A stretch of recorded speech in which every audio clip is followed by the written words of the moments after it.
저희가 지난 시간에는 내년에도 집값이 떨어질지 이유가 없다. 내년에도 없다. 집값이 폭등한다는 네, 논리를 그렇죠. 살펴봤죠. 안 오를 수가 예. 없다라는 이제 그 논리 10가지 예. 이유를 설명을 이제 해주셨는데 오늘은 좀 그 반대입니다. 이제 네. 물론 이거는 이제 저희 의견이 아니고 아닙니다. 전문가들 중에 하락 노은을 주장하시는 분들의 분들의 의견들을 이제- 한번 살펴보겠습니다. 네. 신뢰 상실한 폭락론. 그렇죠. 올해 상반기에 6월부터 집값이 떨어진다. 예. 서울 부동산 끝장났다. 예. 리얼아이 박감사님. 네. 그다음에 지금 빚내서 집 사면 벌어질 일들. 예. 뭐 부동산 폭락 시간 문제다. 라이트하우스님. 예. 그다음에 김종갑의 경제부동산 6월 집값 큰일 났다. 예. 아파트 6억 원이 1억 대폭락한다. 이런 주장을 하셨죠. 폭락론자들이. 근데 집값 조정 임박했다.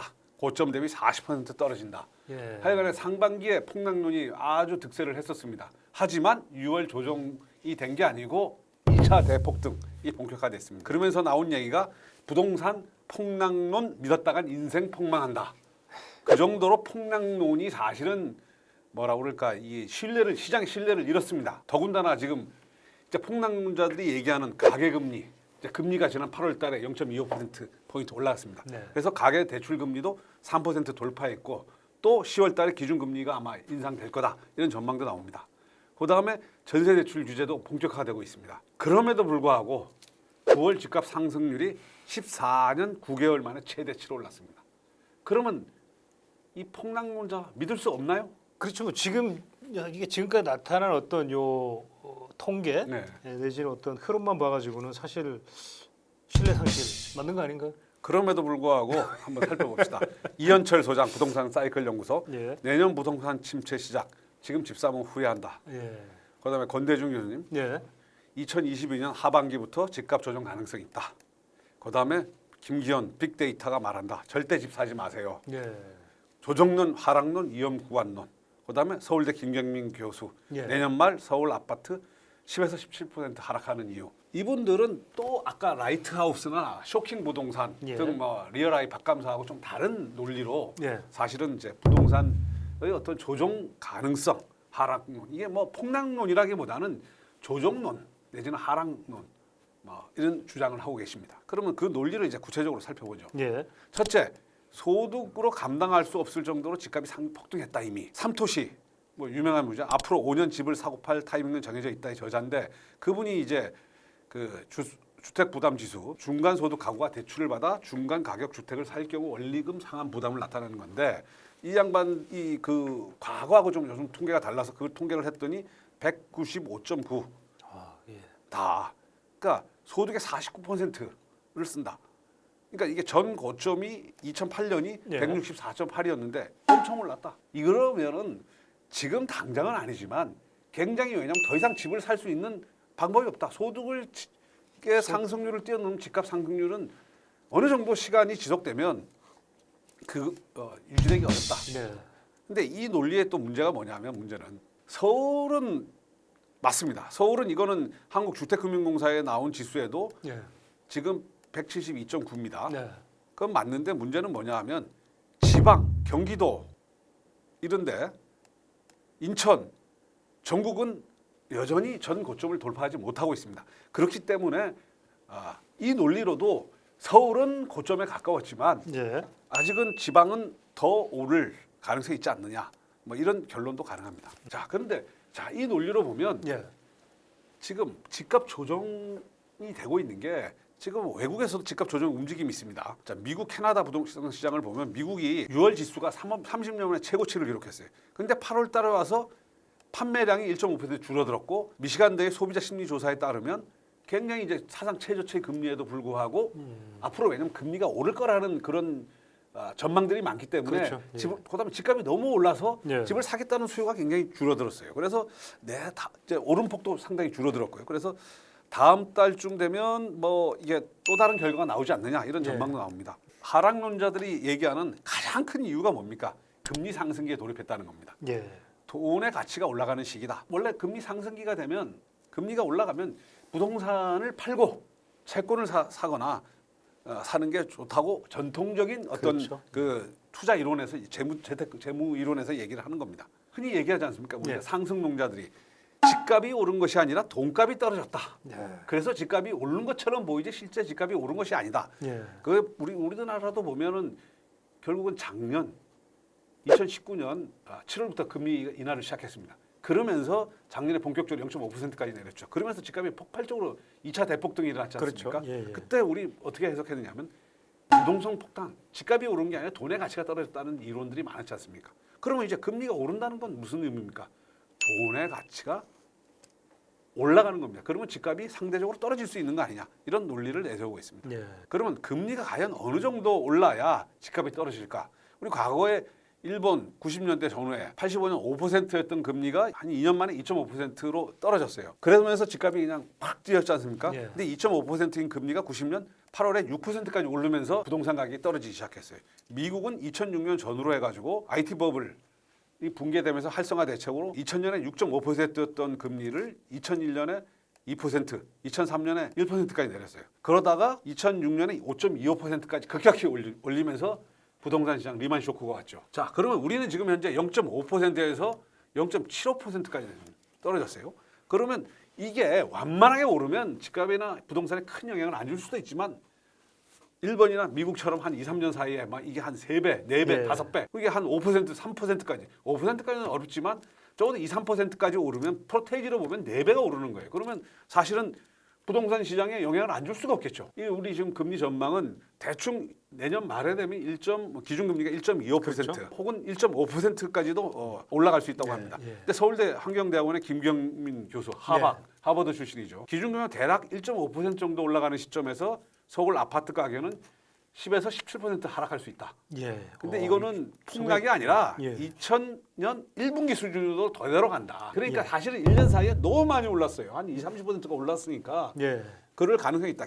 이 사실은 금리 요인으로 우리가 뭐 여러 이유가 있지만 금리 요인이 크다라고 보는 관점입니다. 이 하락론자들은 상승론의 대표적인 논거가 뭡니까? 올해 내년 서울 아파트 입주량이 거의 뭐 반토막이 내년에 난다? 반토막이 예. 나면서 예. 전세 시장을 자극하고 예. 큰일 난다라는 불장이 온다 이거 아닙니까? 근데 그렇죠. 리치고의 김기현 대표 네. 이 양반이 그 이제 과거 통계를 봤더니 예. 그렇지 않더라. 우리 흔히 얘기하지 않습니까? 2017년, 18년 헬리오시티 들어오면서 입주 폭탄이라는 말이 나왔지만 집값은 급등했다. 입주 물량이 줄어들었던 게 언제냐? 2011년에서 2013년. 그 사이 때는 집값이 오히려 하락했다. 입주 물량하고는 직접적인 연관관계가 없다. 라는 주장입니다. 우리 서울 이제 수도권 공급 물량 보면 이게 지금 아파트입니다. 예. 아파트로 보면 그래서 지금 2020년 4만 9천 5만 가구가 내년에는 2만 가구 뭐 반토막 이하로 떨어진다는 건데 이 논리에 대해서 국토부가 이제 반격을 가하고 있습니다. 예. 부동산 114 자료는 민간 아파트만 예. 포함합니다. 근데 이 국토부는 뭐냐면 공공 아파트까지 포함합니다. 예. 해가지고 해봤더니 아파트 입주를 보니까 10년 평균이 약 3만 7천 가구, 서울이 3만 7천 가구인데 네. 올해 4만 1천 가구 적지 않다. 네. 그다음 수도권도 10년 평균이 4만 8천 가구인데 18만 3천 가구 네. 적지 않다. 그러니까 약간 차이가 나지만 그런 논리를 피고 있습니다. 그래서 생각만큼 그렇게 입주 물량이 줄어가지고 대란이 터진다는 논리는 맞지 않다라고 주장합니다. 상승론자들은 이제 전세금이 내년에 전세 대란을 우려하지 않습니까? 그렇죠. 이중 가격이 예. 그런데 근데 이 하락론자들은 뭐냐면 전세 가격은 무한정 올라갈 수 있는 게 아니다. 아 그렇죠. 왜냐하면 당연하죠. 실수요자 입장에서 자 지금 아파트 5억 하던 게 7억 한다. 그럼 2억 정도는 내가 대출을 받아서 어떻게 하겠지만 그 5억 하던 집을 10억을 부른다 전세금이.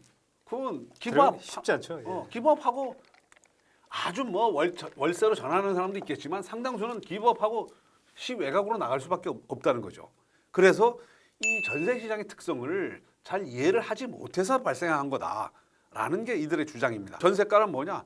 실수요자들이 매칭되는 가격이고 매매라는 거는 사실은 투자자의 어떤 성향도 포함되어 있기 때문에 전세 매매하고는 좀 다르다. 그러면서 이제 전세 시장을 보면 이 전세가율이 확 떨어지고 있어요. 전세가율 그러니까 매매가가 너무 올랐다는 의미이기도 하고 이런 부분에다가 그다음에 금융위원회가 지금 가계부채 관리 방안을 발표하면서 전세자금 대출 지금 일부 규제하기 시작했지 않습니까? 이런 것들이 결국은 실수요자들 입장에서는 전세금 올라가는 게 무한정 올라간다라는 식의 어떤 전제를 한 거다. 상승률자들 그런 론을 펴고 있습니다. 그다음에 뭐 여러 번 이제 원래 폭락론자들이 얘기하던 게 세금 폭탄이 가로막는 다주택 투자가 패닉 바잉의 한계다. 우리가 종부세, 취득세, 양도세, 중과세 다 해놨잖아요. 예. 그래서 물론 이런 세금 때문에 똘똘한 한 채 수요, 그다음에 다주택들이 증여를 주로 하고 매물을 내놓지 않는다 이런 것도 있지만 반대로 더 이상 다주택이 되는 수요는 줄어드는 거 아니냐 이거지. 그 다주택자 세금 계산해 보면 뭐 물론 뭐 증여로 빠져나가는 경우가 많지만 지금 뭐 거의 강남에 두 채씩 두 채를 가지면 작년에 4천만 원이고 올해 종부세가 1억에 육박해요. 예. 근데 이 상황에서 다주택을 선택하는 수요라는 게 많지는 않을 거다. 그다음에 대출 본격 규제, DSL 강화, 예. 소득 그 총부채 원리금 상환 비율, 주택담보대출, 신용카드, 카드론 이게 사실은 외국에서 캐나다에서도 집값 하락을 불러온 게 이 DSR 규제를 강화를 해가지고 예. 뭐 집값이 하락했다 뭐 이런 주장을 펴고 있습니다. 또 하나 김현미 효과. 갑자기 김현미 효과가 그러니까 김현미 씨가 우리 공급 부족하지 않다. 예. 그랬다가 지금 집값이 3년째 난리 아닙니까? 예. 그래서 차기 정부 심지어 이재명 후보도 공급을 줄이겠다는 얘기는 안 해요. 공급을 늘리겠다고 얘기를 해요. 예. 그래서 앞으로 내년 대선 아닙니까? 누가 대통령이 되더라도 다시 문재인 김현미로 돌아가가지고 세트로 이 막는 그런 일은 벌어지지 않아요. 예. 그다음에 뭐 서울시장도 마찬가지고 김현미 전 장관님이 참 큰일을 큰일 하셨죠. 그래서 쭉 보면 현 정부뿐만 아니라 이재명, 뭐 정세균, 윤석열, 유승민, 최재형 캠프도 다 주택 그렇죠. 공급을 예. 늘리겠다고 하지 맞습니다. 줄이겠다는 사람 없어요 이제. 맞습니다. 예. 이 지금 이게 집값이 상당히 많이 오르고 있지 않습니까? 근데 이게 뭐냐면 전형적인 끝물 장세. 이 뭔가 지금 오르는 것 같지만 오르는 게 아니다라는 그런 논리를 펴고 있습니다. 그걸 다시 보시면 9월 집값이 1.52% 올라서 14년 9개월 만에 최대폭으로 올랐다. 수도권이 주도해서 두 달 연속 기록적 상승을 했다. 근데 이걸 자세히 내용별로 보면 예. 빌라 등 저가 주택에 대한 것, 그다음에 단독 주택, 뭐 지방 이런 게 어떻게 보면 갭 투자, 예. 또 뭐 확산 수요, 패닉 바잉 이런 거지. 우리가 생각하는 정도의 어떤 그 과거의 정상적 시장에서 나타나는 그건 아니다. 그러면 이게 아까 캐나다의 3월과 같은 변곡점이 올 수 있다. 이런 기대를 하고 마지막에 딱이 마지막에 하는 물론 이게 9월, 10월 알 수는 없습니다. 알 수는 없습니다. 없지만 그런 하락론자들의 생각이에요. 이건 이거 마지막으로 이제 회색 코뿔소 증후군. 예. 자, 외부 변수라는 게 중요합니다. 우리나라에서 집값이 떨어진 게 크게 떨어진 게 두 번 있습니다. IMF하고 리만 쇼크입니다. 근데 세계 최고의 경제 분석가들도 내년 자산 시장 급변에 대비해라. 뭐 주가도 지금 떨어지고 있고 회색 코뿔소는 뭐냐면 지속적인 경고로 알려져 있는 위험 신호를 무시하다가 위기에 빠지는 건데 예. 헝다그룹이 대표적이죠. 중국의. 헝다요. 예. 예. 물론 헝다 정도는 처리할 수 있다라고 얘기를 하지만 제2의 헝다, 뭐 제3의 헝다, 제4의 헝다가 나와버리는 순간에 연쇄부도 나서 우리가 알 수 없는 상에 빠질 수가 있어요. 예. 그러니까 리먼 쇼크도 마찬가지고 그다음에 부자 아빠, 가난한 아빠 쓰신 그분이 또 10월달에 대폭락한다 뭐 그런 주장도 하시더라고요. 이게. 그러니까 뭐냐면 팬데믹 때문에 세계적으로 유동성 과잉상이 빠졌고 그게 이제 이제 방향이 전환되고 있는데 그 사이에 우리가 예상치 못한 뭐 여러 가지 경제적 변수들이 예. 터질 수 있다. 뭐 이런 그겁니다. 그래서 이 지금 얘기하는 하락론자들은 내년에 이제 하겠다는 사람들은 폭락은 모르겠다. 그러나 지금은 위험 구간에 진입한 건 틀림없다. 예. 당장 뭐 지금 내일부터 떨어진다 이런 게 아니고 지금은 뭔가 이게 너무 많이 올랐고 지금 우리가 지금 우리 가계 소득으로는 감당하기 어려울 정도 집값이 올랐기 때문에 하락 가능성이 높다는 겁니다. 그리고 주택을 구입할 때 중요한 게 뭐냐면 2년 보유. 뭐 최소한 2년은 보유하지 않습니까? 근데 우리가 지금 사서 더 오를 수 있으니까 지금 사서 내리기 전에 팔 수는 없는 거 아닙니까? 예. 그리고 지금 상승론자들도 2003년 하락, 2004년 하락, 23년 하락. 그것도 강하게 하락이 일어날 가능성이 있다는 건 또 동의하시는 분들이 많거든요. 그래서 지금은 굉장히 뭐냐면 조심 구간 아까 말씀하신 것처럼 위험 구간에 진입했다. 됐다. 예. 네. 그러니까 이제 뭐 하락의 폭이나 속도는 예상할 수는 없으나 이제 어떤 이 구간이 물론 위험 구간이라는 게 뭐 위험 구간에 이제 그 길이가 이제 뭐 더 길어질 수도 있고 또 집값이라는 물론 게 사실은 지금 하락론을 얘기가 참 뭐예요. 지금 뭐 불장이고 그다음에 저 하락론 얘기했던 분이 오늘 상반기에 그런 얘기하셨던 분들이 지금 사실은 지금 뭐 하락폭 때문에 인생 폭망했다 이런 얘기도 듣고 있는데 길게 보면 아까 그 김경민 서울대 교수님 예, 말씀처럼 내년 말에 한 지금 1년 정도 오른 거는 금리가 한 1.5%까지만 기준금리가 올라가면 예. 다시 반납할 수도 네. 있다라고 얘기를 하지 않습니까? 그리고 캐나다도 보면 한 10% 정도는 분위기 바뀌어버리면 훅 떨어져 버리잖아요. 순식간에. 그러니까 예. 그거는 어느 순간 훅 분위기 바뀔 수도 있다는 거예요. 그러니까 그런 부분에 대해서 우리가 이 하락론 혹은 위험 구간 진입론이 갖고 있는 의미라는 게 그런 것 같아요 지금.